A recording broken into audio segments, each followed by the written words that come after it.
Hey Prestonwood, my name is Tara and I get to serve as the Junior High Girls Associate here at Prestonwood, and I have Maggie Hicks. I'm the J-High intern with girls here at Prestonwood.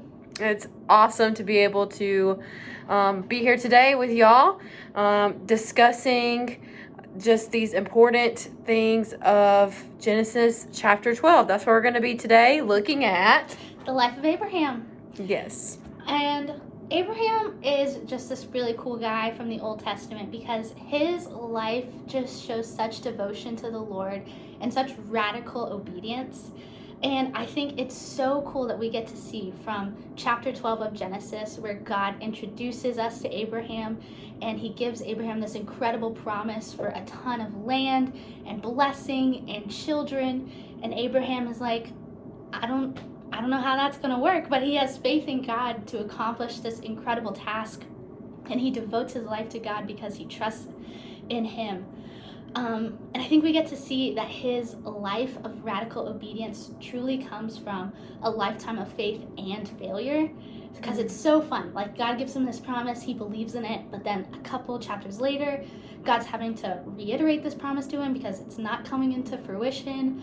But Abraham starts to laugh at God, and he starts to act as if maybe this isn't real.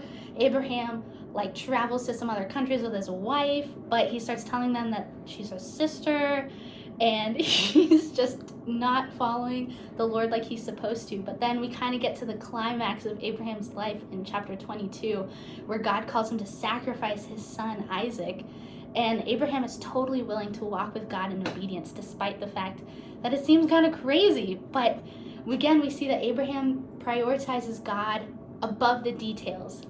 We see in Hebrews chapter 11, the writer there kind of gives us a little insight into Abraham's mind and says that Abraham trusted that God would save Isaac, even if it meant he would bring him back to life.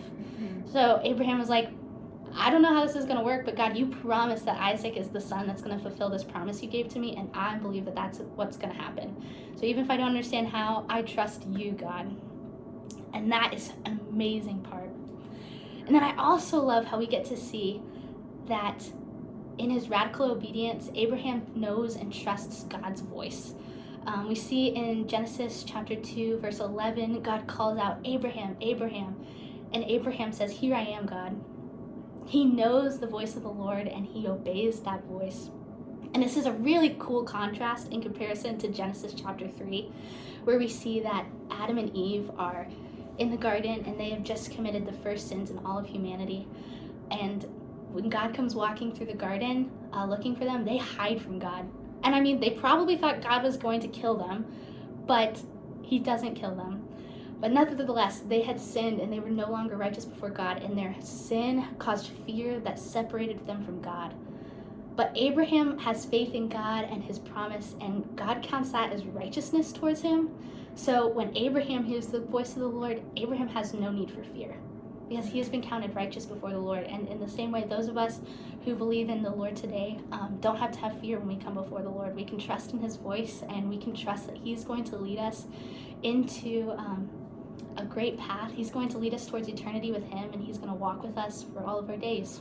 That's right. And something that I love about this story, the life of Abraham, is that he was obedient no matter what God called him to do. And for my life, that makes me question, where am I not being obedient to the Lord? Where am I not giving my all or giving my full obedience? I've heard it often said, delayed obedience is disobedience. And Abraham was not delayed in anything that God called him to do. Called him to sacrifice his own son, and still sacrificed him, even though that was really hard. The promised son, which is foreshadowing Jesus to come, sacrifice his one and only son and give him up. And Abraham was obedient to that. And something that I've always loved that one commentator or pastor, someone said, is that obedience to God often means leaving the thing that you love in order to receive something even better. And so Abraham gave up his life, what he wanted, to let God's will play out in his life. And so my question for you today, Prestonwood Online Community, is what do you need to let go of in your own life that God is calling you to? And so would love to leave you with that question, to let you ponder on it and let you go about your day and reflect on that. And so we love y'all. We're so thankful for this time, and we hope to see y'all again soon.